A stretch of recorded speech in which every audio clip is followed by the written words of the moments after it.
Club. So welcome again. I'm Lisa Pryor and Vice President of the Boston Club. We are a lifelong resource at the Boston Club for our executive women members. And we are a bridge of sectors. We're distinctive in Greater Boston because our executive members come from all sectors, whether corporate, nonprofit, academic, and so on. And this is what enables us to not only fulfill our mission, but we are a force for change in Greater Boston and beyond. And so when Nancy Nager, our president, who just joined us, and I had this opportunity to be involved with the Massachusetts Coalition for Early Childhood Ed, seeing that this is such an essential element and has been missing element for decades in enabling women's livelihoods and careers, we couldn't wait to be involved. And so we are delighted to welcome our friend and key partner, Tom Weber, who's going to be leading our discussion this morning. Tom is spearheading this amazing and important effort around Greater Boston, around Massachusetts. He is the executive director. And Tom, we are so grateful for the opportunity to hear from you today and have this wonderful, intimate group and conversation. Thank you so much for being here. Lisa, thank you. Thanks very much for the generous introduction. And I'm extraordinarily well supported in my role at the Business Coalition, not the least of which has been the support that we've received from the Boston Club. And Nancy and Lisa, you've been outstanding, really top of class in supporting our work, in being engaged, in trying to identify opportunities to promote this issue and to engage your members and to think about how we might engage other leaders in the business community. And this morning's conversation is just another, and I guess the latest example of that. So thank you so much for your own leadership and for all you've done to contribute already to this effort. And good morning to all of you. Thank you. I really appreciate the opportunity to have this conversation. I want it to be a conversation. Please don't hesitate to interrupt me, to slow my roll, to introduce any questions or thoughts that you might have along the way. One of the benefits of having a group of this size is that we can really have a nice dialogue this morning. And so I hope this can be as participatory as possible. So thank you again for that opportunity. I'd be remiss if I didn't acknowledge that we have members of the coalition on today. So I want to thank you all for your contributions already. And I especially wanted to note the presence of Saskia Epstein, my colleague in the coalition, who works at PNC Bank, along with one of our co-chairs, and I'll mention John Bernstein, along with our other co-chairs as part of the presentation. But Saskia has been a longtime leader in this field. She's been one of the principal advisors to the coalition, and I'm really grateful, Saskia, for all the support that you provide to me and to the coalition, and thanks for joining us this morning. I do have a presentation, but I don't want that presentation to in any way halt any conversation. So I think sometimes the use of a PowerPoint could do that, and I just want to, again, encourage everybody to lean in and interrupt me at any point in time to have a good conversation here. So thank you very much. And thanks again to the Boston Club for all that you're doing. So let me pull this up and let's get started.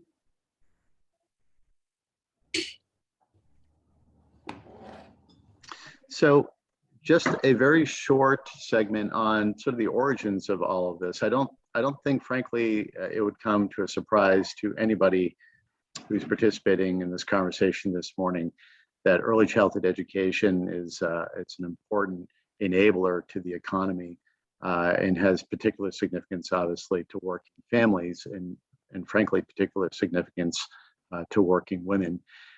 This actually originated as an initiative at Eastern Bank. Several years ago, Eastern Bank had resolved that they were going to reorganize their philanthropic work under an economic mobility and inclusion framework. And in doing so, they identified early childhood education as one of the two sort of initial pillars of that work. And there were two basic strategies that Eastern Bank Foundation had resolved to undertake. The first of which was simply to start devoting more of their giving to the early childhood space.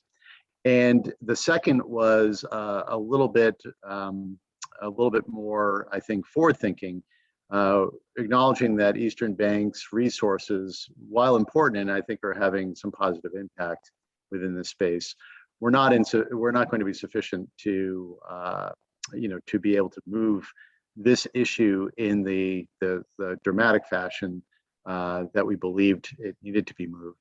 And as a result, had resolved that they wanted to help to create a statewide business coalition to educate business leaders and to engage business leaders on behalf of this issue. Recognizing that, again, as a chief economic enabler, that there was a real role for the business community to not only advocate, but to directly engage in these issues, to help problem solve and to bring resources to the table, whether it's human capital or just good old fashioned regular capital, to be able to move these issues along. And we'll delve into what that means a little bit more along the way. But that's where this is all coming from, and this is where it all started. Eastern Bank, acknowledged from the outset that this was bigger than Eastern Bank, and so there's no sort of brand that Eastern brings to this. This is an independent business coalition. It's supported by its members with equal opportunity for all members to participate. And that's where this began. So I think consistent with that it's a broad initiative. We are extraordinarily fortunate to have the leadership of 5 individuals, heads of their respective companies, who are co-chairing this effort. As I previously mentioned, John Bernstein, who's the regional president of PNC Bank, is one of our co-chairs. Folks may know that PNC Bank is perhaps and maybe indisputably the most significant corporate philanthropic benefactor for early childhood education nationally. They've had an incredible record over the past decade and a half of engaging in early childhood issues nationally, having contributed, and correct me if I'm wrong, Saskia, but I think it's nearly $1 billion over the course of the last 15 years in service of early childhood education efforts. Roger Crandall, who's the chairman of MassMutual, also is a member of the Mass Competitive Partnership and has steered their education working group, is another co-chair of this effort. Linda Henry, who's the head of Boston Globe Media Partners, who's been engaged in this issue and related issues for a number of years, and has brought, I think, the power of the convening authority and the communication authority of the Boston Globe to this effort, is another co-chair. Bridget Terry Long, who's the dean of the Harvard Graduate School of Education, brings enormous subject matter expertise to this work. And then Bob Rivers, who's the head of Eastern Bank. Those 5 individuals bring the leadership to this effort and have been really instrumental in helping us build out our business coalition. And I have the pleasure of serving as executive director for the group. Wanted to share here just a little bit of an overview of who we are as a coalition. So as of today, we have 78 members, and that means companies within Massachusetts who collectively employ more than 225,000 employees. And those companies range in size. We have at least 2 or 3 sole practitioners. In fact, I think we have one, Ann, on the call this morning, if I'm correct. And we also range to a company that employs more than 82,000 employees here in Massachusetts. And you see here, that leaves us with an average size of 4,000 and a median size of 400. So there's really a range of companies in terms of small and large employers. We also have pretty good representation across industry, although we do have a pretty significant concentration in financial services, professional and business services. I would attribute actually our concentration in those 2 spaces to my point that I made earlier. Our co-chairs have really been instrumental in helping to build out the coalition. And naturally, if you look at our co-chairs, you'll see that there's strength obviously within the financial and professional service industries. And so this is an area that we continue to want to work on. We want to ensure that we are as representative as possible of the employer community. I think to do that, we need to be very, very intentional in ensuring that we do have diverse industry representation. And I think we want to ensure that we have diverse representation on other fronts. We want to ensure that we have significant participation among women business leaders and business leaders of color within this work. And so as we think today and we get towards the end of this conversation, I'd really welcome any thoughts that you have about ways that we can continue to broaden and deepen this coalition so that we're having maximum impact. Any questions or comments with respect to this or thoughts? Tom, it's Lisa. Yes, thank you. So first of all, congratulations to you, the co-chairs, the whole organization that's been making this happen. This is an amazing number of corporate entities, corporate leaders signing up. So congratulations on that. I'm noticing just the breakdown, and I know I've seen this before, Tom, but nothing like, a small group to have conversation. Right, to have time. Yeah, exactly. And financial services, these have been industries around Massachusetts and Boston, but I'm looking at life sciences and how small that number is. Yep. And I'm curious, what activity the coalition has happening there to bring in, that is our fastest growing and sector. It's surprising to see, and maybe even one of our largest at this point, surprising to see it, such a small number of participants. Curious if you could comment on it. Yeah, it's thank you. I'm glad, and please, everyone, feel free to weigh in on any of the data that you see here. So, Lisa, I would agree. Life sciences is quite underrepresented as a sector, particularly as a growing sector. So, some recent developments on that front. One is that, as you see here, we've listed that we have 18 business organization partners. Those are, chambers of commerce, trade associations, other business groups like the Boston Club, which is among the 18. The most recent two groups to join us in that category are MassBio, which joined within the last month, and Life Sciences Cares Massachusetts, which is a group of life science companies that are engaged collectively in philanthropic activity. And so we're working with leadership at both of those groups to attempt to identify members from within those organizations to join. That being said, our experience thus far has been that really it's the business leader to business leader outreach. So many of these associations have broad agendas. While they can feature this, it's going to be part of a broader portfolio of efforts that they're involved in. And so our success really has been conversations like this that lead to business leaders reaching out to their own networks and bringing in other business leaders. So I would emphasize that as our hope in terms of building on the relationship with the Boston Club. And then finally, I would note that we do have obviously several members within our coalition. And a particular member who's just been absolutely outstanding is Aoife Brennan, Yes. Who's the CEO of Synlogic. And she really is stepping up to help us work on this front. And I'm working on a blog with her right now for MassBio that we're going to use to profile her and to use her voice to make the case on behalf of the coalition. So those are some of the things that are occurring within the life sciences space. Fantastic. Thank you. Tom, it's Leslie. Good to see you. Do you have a breakdown of the companies that are participating in the life sciences? Hold on, if you wouldn't mind, hold on just a second. Somebody rang my doorbell, which just set the puppy. There goes the dog. Tom has a new puppy at home. We have a COVID puppy, so thank you. Go right ahead. I'm gonna let my son answer the door, and hopefully the puppy will behave for a little bit here. And this is all recorded, so this will be a perfect, timestamp that this occurred during COVID. Yeah, I think Zoom meetings are full of a blooper, Tom. It's going to be a blooper. I was curious if you had a list of companies in the life sciences that are participating now. If we could see that, that would be helpful. Great. Yes, Leslie. So one of the things that I'm going to note on the last slide is there's a link to our website, which has a list of all of our member companies.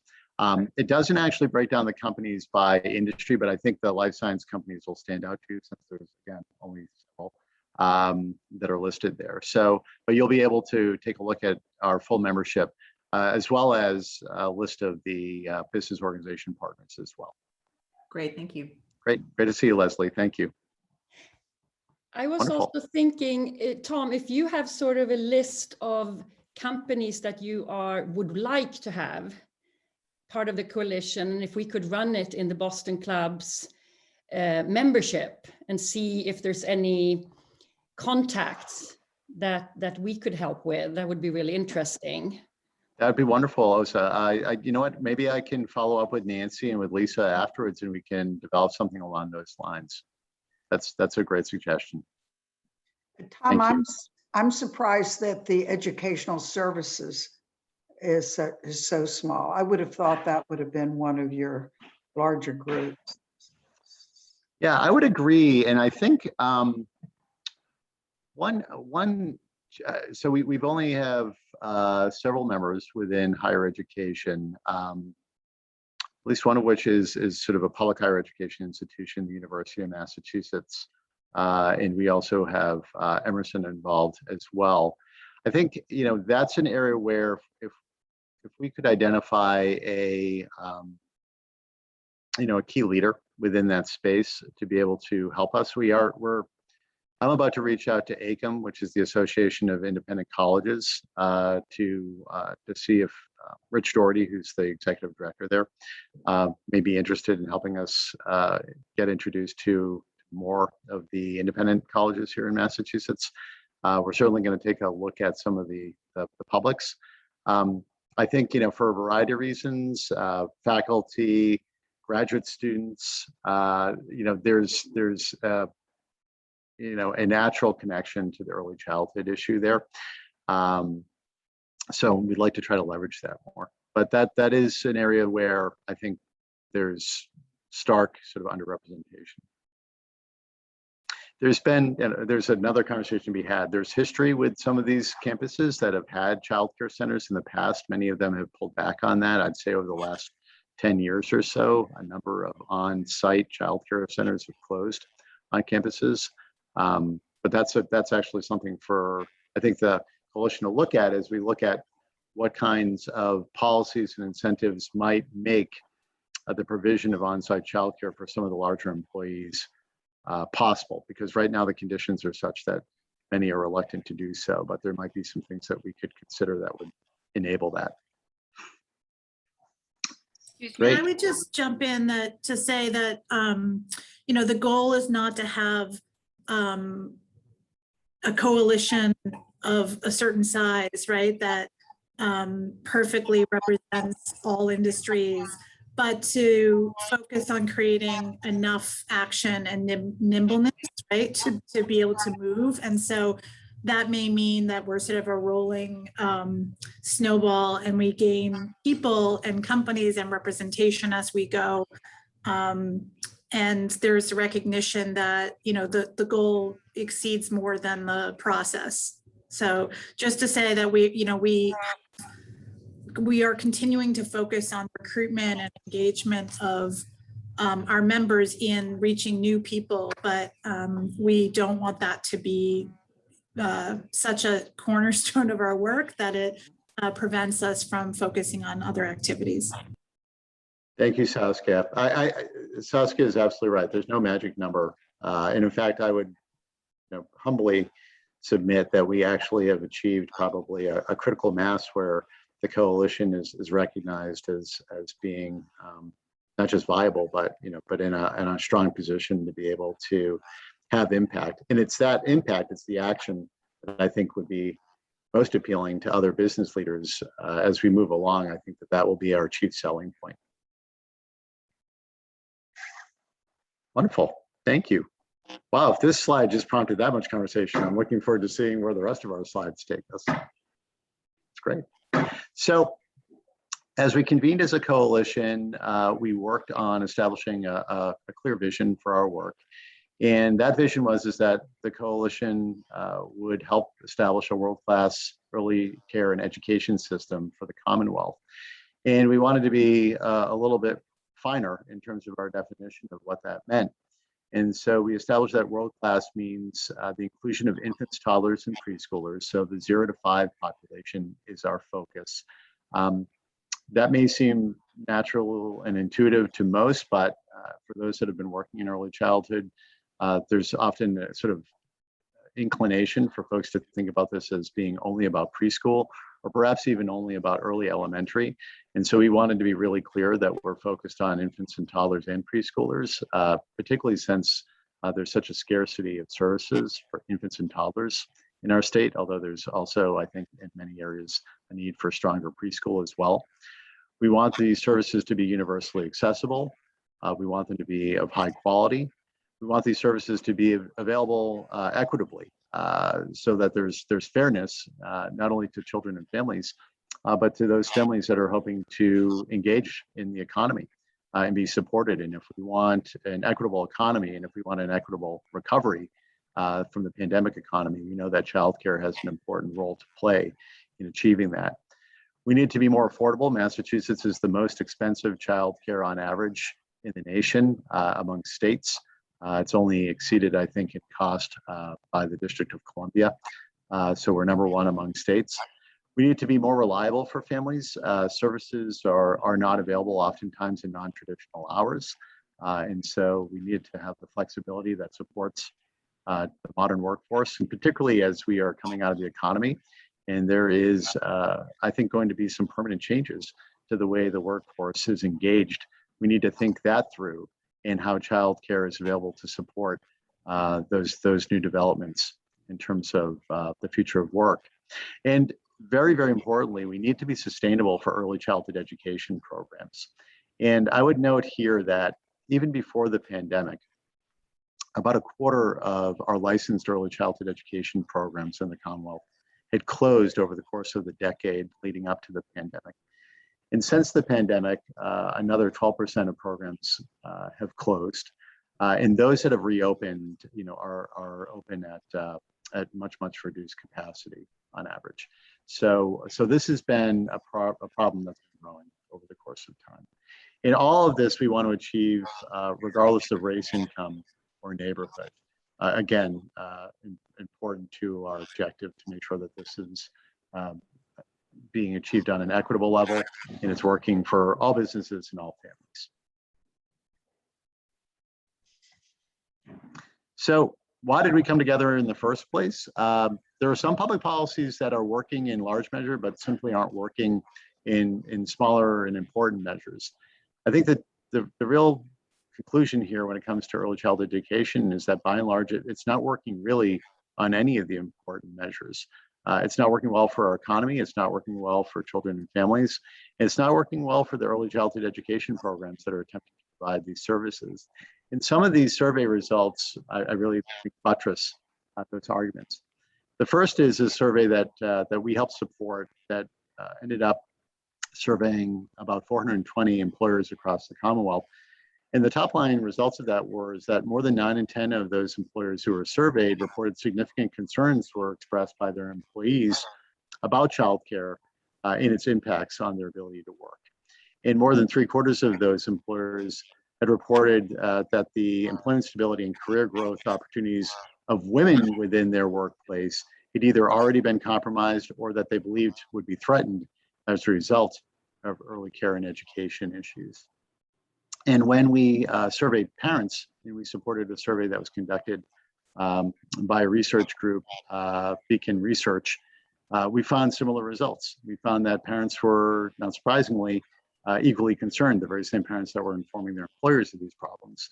Nearly 8 in 10 were concerned about their ability to work at all without formal care arrangements. And again, a little more than 3/4 were concerned that their work would suffer as a result of uneven or the lack of early care and education services.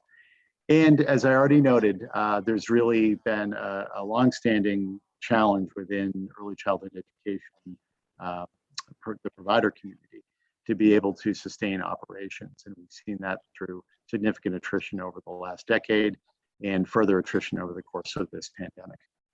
And finally, I would just note that all this really does add up to dollars and cents for the economy. And a group of CEOs who have been working on this nationally, Ready Nation, had a study commission which concluded that at least $57 billion annually has been lost to the economy through the loss of personal income, through the loss of revenue to companies, and from the loss of taxable revenue to government as a result of inadequacies within our early childhood education system. This slide, I think, speaks to matters that you're all personally aware of. And so I don't think that there'll be anything surprising here, but it is an important, I think, issue for us to raise, and one that's surfaced regularly in our conversation with our coalition members. And that's the disproportionate impact that this issue has on professional women and on women of color. So first of all, over the course of time, the demographics have shifted in terms of young children who have all parents in the workforce. It's been creeping up on a regular basis and now stands at 71% of all children under the age of 6 who have all parents in the workforce. We saw the impacts that childcare was having, particularly on women in the labor market, when their share of the labor market had dipped to a low that had not been seen in 35 years in the course of this pandemic. And one of the principal reasons for that is childcare. The childcare system was already fragile. It was highly disrupted in the course of the pandemic. And because women are far more likely than men to be the caregivers within their family, whether it's care for children or care for other members of the family, it was having a disproportionate impact on women in the labor market. And we know that women are far more likely than men, 4 times more likely to be single parents. And as a result of that, the consequences of an uneven and ineffective childcare system has major impact on their ability to be able to pursue their professional careers. We know that all of this adds up to having disproportionate impact on women of color, because women of color presently and historically represent a disproportionately high percentage of women in the labor market. And so all of those issues that are playing out above here in terms of caregiving and childcare are impacting women of color even more acutely. And there's another dimension of this, which I'm sure that you're aware of, which is that the early childhood education sector is principally professionalized by women. It's women entrepreneurs running their businesses, women educators. Far more than 9 in 10 of educators are women. And then a growing percentage in Massachusetts are women of color, more than 40%. And nationally, that percentage is even higher. It's about 50% women of color. And I would say here that, in my career in early childhood, when I make presentations, and the data often, seems irrefutable, and then I conclude, by showing how far off the mark we are, I'm often asked, in a sort of skeptical way, I'd even say, well, if all of this is true, then wouldn't this have come to pass already? Why are we so far removed from an ideal?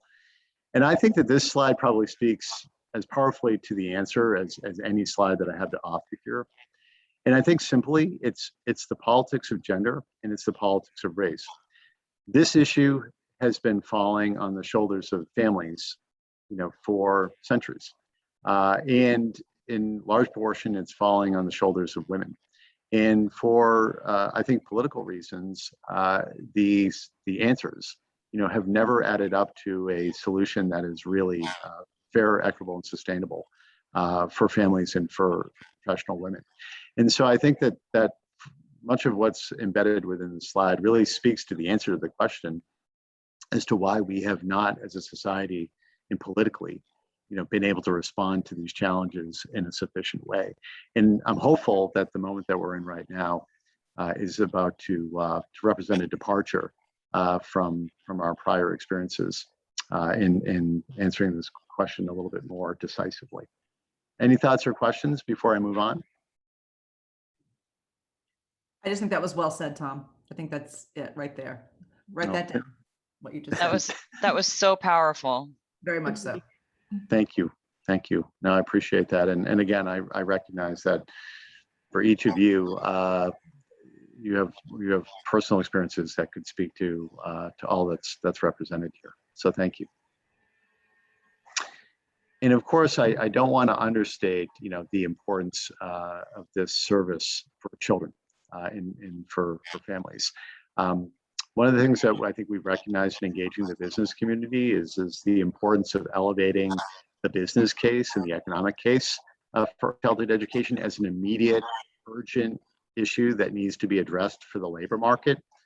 But just standing on its own, the impacts on children are just amazing. It's amazing. I mean, we now know, the science tells us, that brain development is still occurring, of course, after birth, that 80% of it is complete by the age of 3, 90% by the age of 5, and that if we intervene with high quality early childhood education models, the children are going to have significant academic and lifelong success. They're going to be reading at grade level earlier, and those numbers are sustained. We know from the research that if they can achieve it by 3rd grade, they're very likely to sustain that over the course of their academic careers.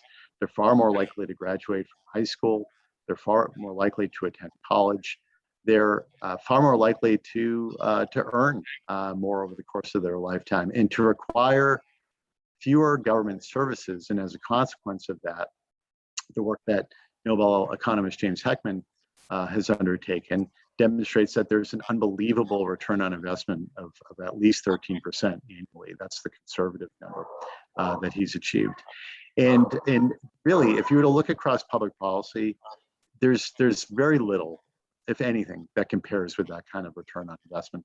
So these are really this is the information on this slide at a high level that we've typically, as early childhood education advocates, made our case on. And this is the slide that usually raises the eyebrow. And I would say, in particular among business leaders, and say, well, all this doesn't add up to the result. I mean, why aren't we doing something? There must be something else that you're not telling us.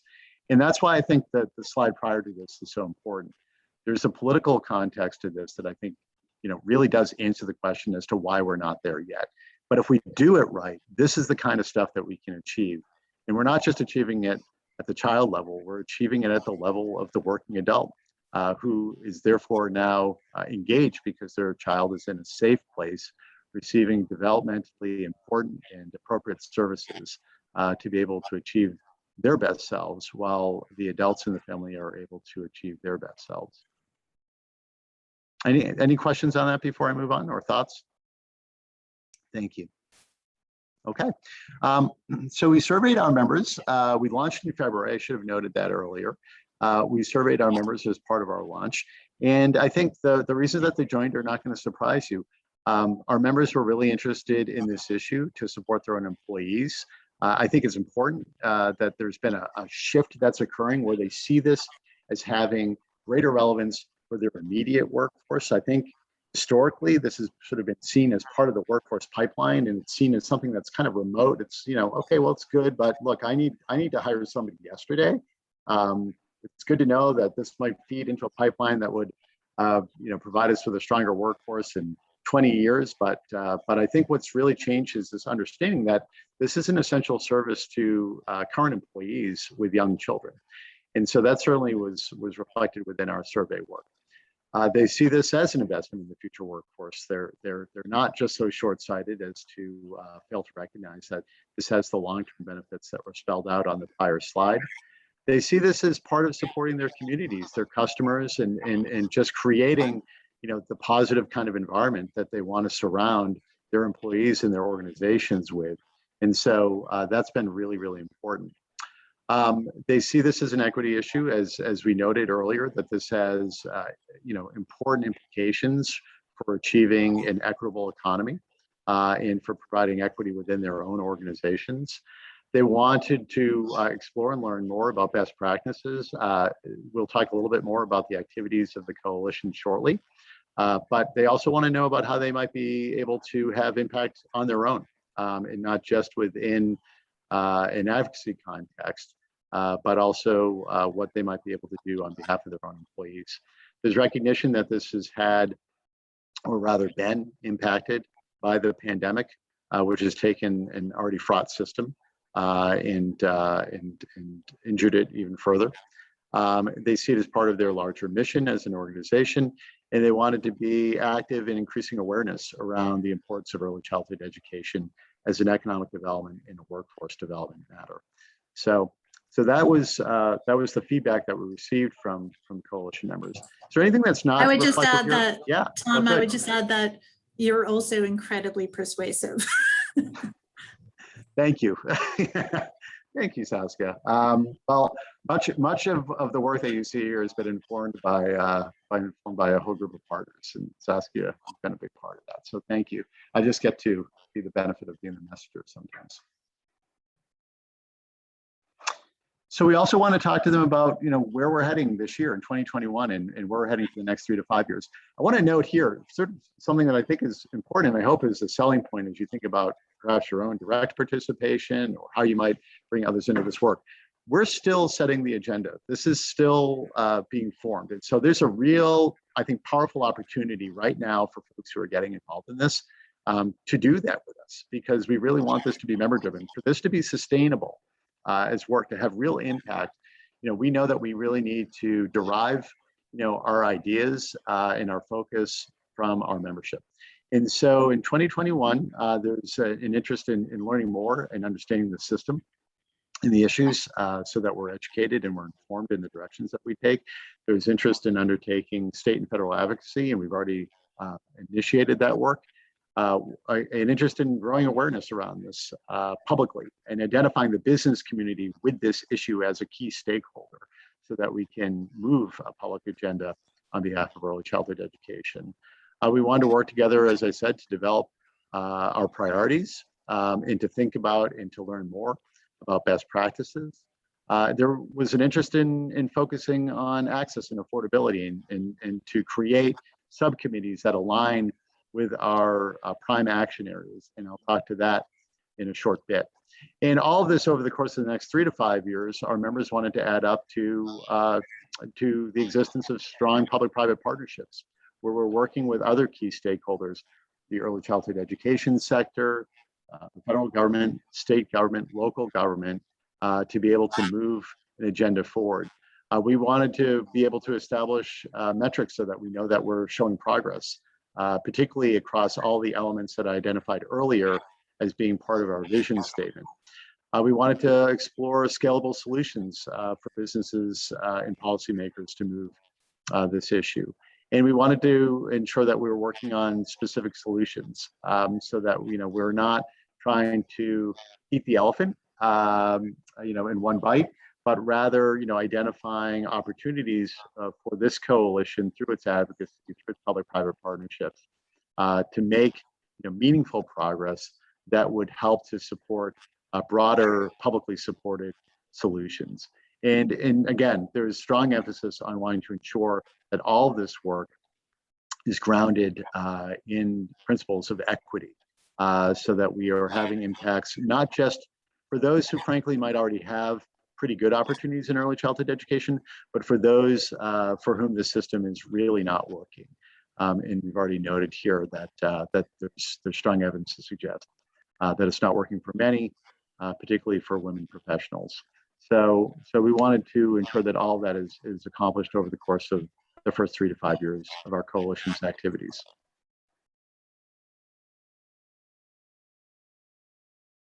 All right.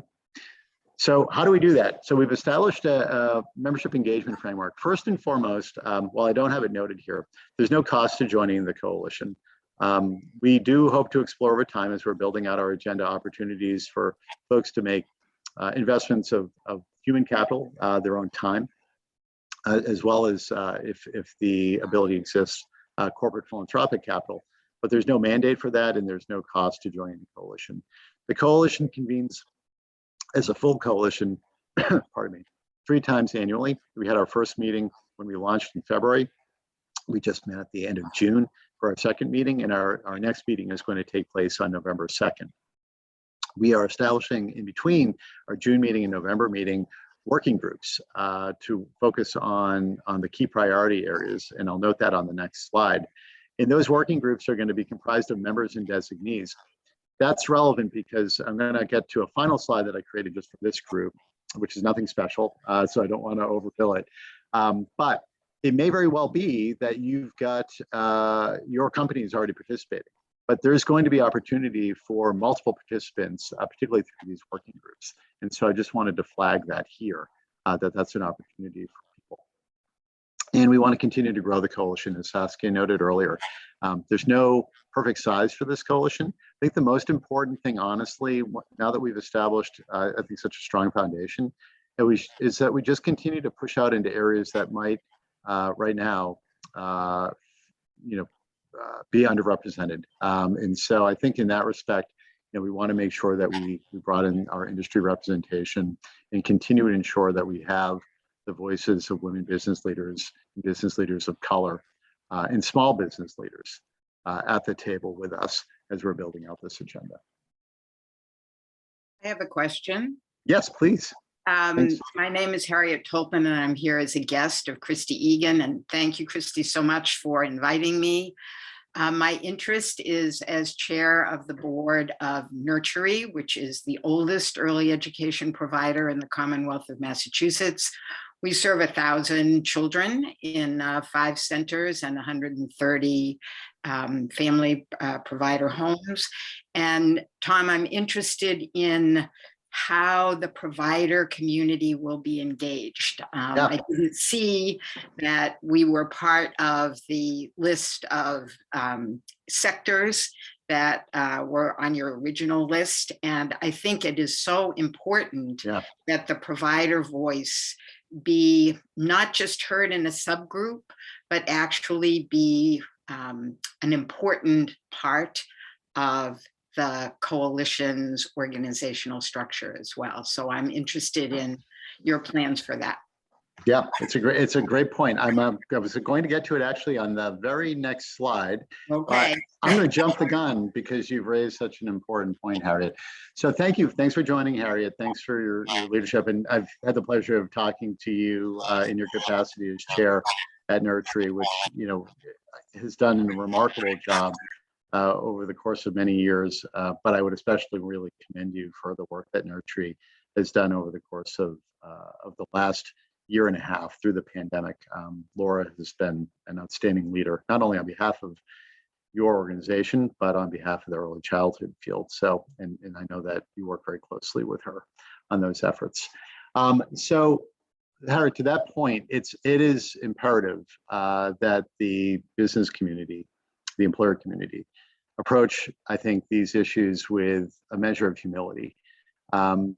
It's as important to the business community, and it's I think incredibly important that the business community is leaning in now in a stronger fashion than it ever has historically on behalf of these issues.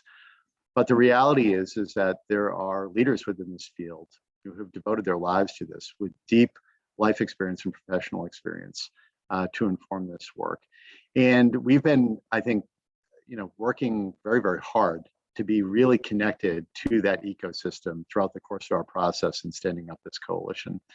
So myself and Ron Dorsey, who's my colleague at Eastern Bank Foundation, have participated every day in the 9:30 a.m. call of early childhood advocates. From day one, we participated. Today will be one of the rare exceptions because I'm with you, but I'll be back on that call tomorrow morning at 9:30. And we have, outside of those meetings, worked really closely with early childhood education program leaders to ensure that we're connected to the realities of what's going on here. And it's reflected already in our agenda, as you'll see on the next slide. Not only do I note this particular item that you've raised as a concern and interest of ours in addressing, as we continue to evolve our work, that is ensuring that we're deeply connected with the provider community. But also it's reflected in the priority areas that we've established, where the early childhood education workforce is one of the 3 areas of priority for us.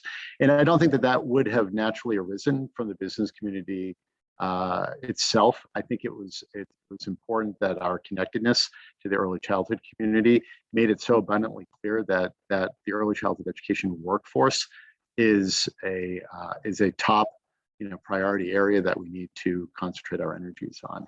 So we're going to continue to work closely through our networks, which are really, really well established. There is a reason why you don't see the early childhood education sector represented on the industry slides, and it's for the following reason. One is that there already are professional associations for early childhood education programs that support, this work. And so we didn't want to be duplicative of what already existed within that space. The second is that we wanted to create strategically a sort of authentic and independent employer voice to support this work. And we wanted to be mindful that in incorporating, honestly, early childhood education businesses within this, it creates a little less independence and a little bit more suggestion of self-interest in terms of the advocacy piece. So our belief was that in ensuring that we have really strong partnerships with those groups, but keeping a measure of independence that allows our voice to then become complementary to those existing voices, that would be strategically the best approach for us. So I hope in that very long-winded answer that I just provided with you, the key takeaways are we're really working closely with the early childhood education community. We're committed to doing so, and we'll continue to do so. We've found ways to formally make that happen, so it's not just ad hoc. And there's a sort of rationale for why we have approached the formation of the business community in a way that relies on strong partnerships with the early childhood education community, as opposed to building sort of an association of early childhood education providers or another association of early childhood education providers. So I'll stop there, and I'd certainly welcome your thoughts or any other thoughts on that.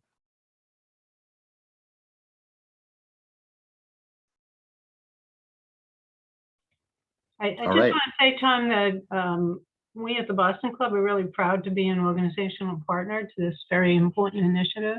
And I hope that, you'll come back another time to kind of update us as we go.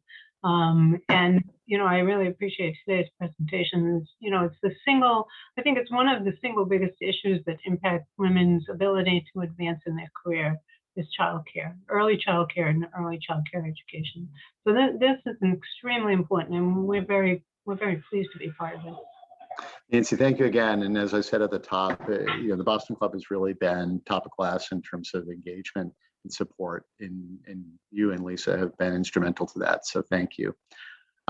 Mara, I see you have your hand raised, and I just want to one last quick double check. Harry, any additional thoughts on that question and answer? Well, I appreciate the honesty of your answer about why early ed is not included in the same way as other employers. But the sector is a big employer, and we do employ a lot of people. And I don't think that there's really any substitute for a real seat at the table. But that's my own. And frankly, Harriet, that's why I wanted to come back to you. In reading your face, I wanted to make sure that you had a chance to say that, and I respect that. I really, really do. I think it's a very important point that you make, and one that we've thought about, and not just once. I mean, we've thought about this sort of repeatedly. And so, I appreciate your point about, a real seat at the table versus, something close but not quite the same. And I think what I think in fairness say is, what I described was close but not quite the same. And I understand your point about, there's a distinction there. So thank you. Mara, thank you. You've been patient. No, and let me let you finish your presentation, because I think we only have 7 minutes, so I want to take up the time and cut you off. Great. Well, no, thank you. And I'll try to move speedily through this, because some of this actually kind of builds on some of the prior information. So as I mentioned, the activities that we have for members, just so you get a sense of what membership entails. I just provided the framework. The actual activities are the 3 full meetings that we have every year. We ask our members to assist us with the recruitment and promotion of these issues, which the Boston Club is doing today, setting another, excellent example. we're engaged in advocacy at this federal and state level, and that has already been undertaken. We've been engaged with federal and state leaders on these issues from the get-go, and we're seeing progress at the federal and state levels. We're looking to identify public-private partnerships to advance this agenda, working closely with key partners, particularly the Commonwealth of Massachusetts, to find opportunities for the employer community to be able to support an agenda that will ultimately become scalable with the support of government. We don't see this as something that the business community could carry, on its own, but we do have a role to play here in helping to advance that. Establishing success metrics so that we know that we're making progress, and as I mentioned, establishing working groups for our priority areas, particularly in early childhood education program affordability, accessibility, and equity. As I noted earlier in my response to Harriet, we really want to elevate the early childhood education workforce as a key priority. This is something for the business community where everybody says, we can't find employees either. So everybody has a workforce problem. Well, this is a little bit different. I mean, this is an acute issue. And what I would note is that I said earlier, only 88% of programs have reopened, and they've mostly reopened at reduced capacity. The reason for the reduced capacity isn't supply and demand. It's really about the early childhood education workforce. Programs could open more classrooms. They simply cannot find people to qualified individuals to take on the roles as educators. And that's a big, big crisis for all of us if we don't solve that. So we felt it was necessary to elevate that issue. And as I noted earlier, employer best practices is another issue. And then importantly, I think, although I certainly respect Harriet's position on this as well, we do intend to create a formal early childhood education advisory group to complement what I believe are really our robust ongoing efforts already to engage the early childhood education community through a number of other formats in convenings. So that will continue to help ensure that we are aligning our agenda in a way that reflects the input of the provider community. And then for Boston Club members today, I just wanted to note that I think among the opportunities is to review our membership list. This presentation certainly can be shared, and I hope is with your members as part of the follow-up. There's a link on our website to our members and to our business organization partners. If you are not already a member, we would love for you to consider joining as a member and representing your organization. If you find that your organization is already a member, as I mentioned earlier, through our working groups, there are opportunities for you to be able to support your company and whoever it is as your colleague who might already be representing your company's efforts within this coalition. Looking for opportunities to engage your professional networks, your personal professional networks, and any formal professional networks that you might participate in as a business organization partner, or to bring in additional voices. I'm happy to make this presentation to other groups, and I'm very open to other suggestions that you might have for ways that you may be able to engage in this effort. And so, just in conclusion, as I noted, the link to our website is available on this final slide, and I'm happy to follow up with anybody after this meeting with any thoughts that you might have or questions that you might have. Don't hesitate to email me at my address here. So that brings me to the end, and I know we're getting close to the top of the hour. But Mara, you've been uber patient in waiting, so let me certainly take your question or thought. And I really don't want to take up too much time. Maybe I'll just follow up with you afterwards. But I think one thing I wanted to ask is how you're thinking about the your role in advancing the reconciliation process, which and the childcare funding through the reconciliation process, which our organization sees as a once in a lifetime opportunity to right the wrong of underinvestment of public resources in early childhood education. And I mean, linked to that is, I think, a very promising narrative around this being not only the right thing to do, but the smart thing to do from an economic stimulus standpoint, that it's not being portrayed, I think, at this point as a cost, but really as an investment in our future. So it just seems like this package right now is very consistent with everything that you're looking to achieve. And I'm just wondering how you are planning on on engaging the moment, even given the fact that you're just getting off the ground. So it must be a little challenge. I mean, you know, you've been for a while, but just how No, you're Mara, thank you. No, it's excellent. I agree. The federal activity right now is historic, probably unseen since the 1960s, and one that will not last forever. And so I think you're absolutely right to say that this is a once in a lifetime opportunity. So already the state is seeing some significant investments coming in as a result of prior stimulus packages. So there's over $500 million that's coming to the state in new federal funding to be spent over the next 2 years. That's roughly equivalent to what the state usually gets annually from the federal government. So it's significant. One, we've already been engaged in advocating. So we've had a formal letter of support on behalf of these federal investments. And two, we are working with the state, you know, already to think through how these investments can be best made, because the best case for further investment is how we're going to use these dollars.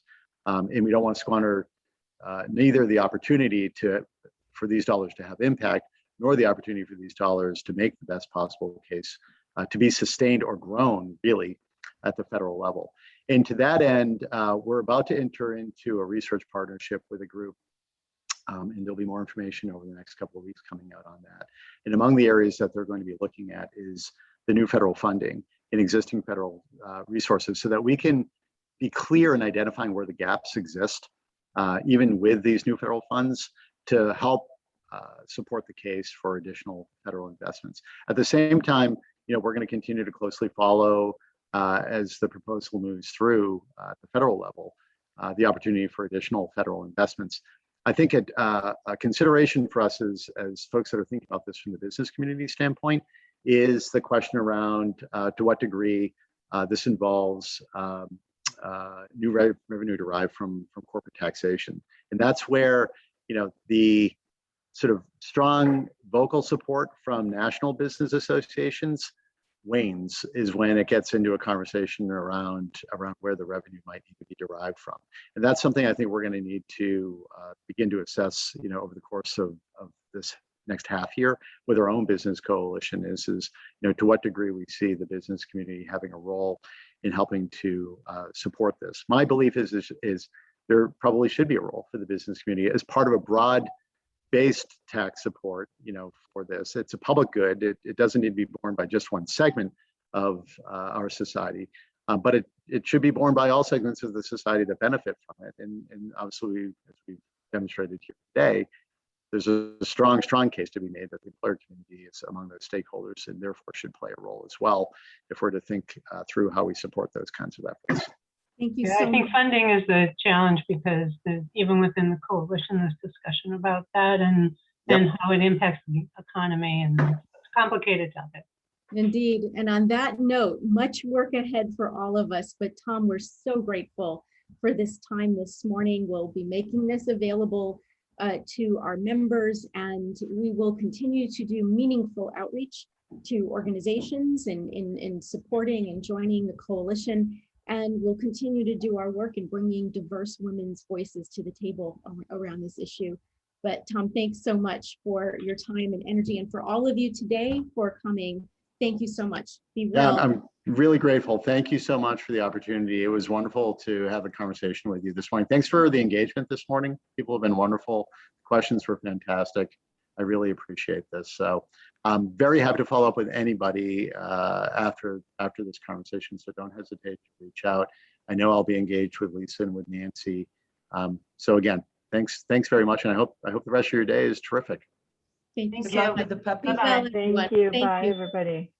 Great. Thank you.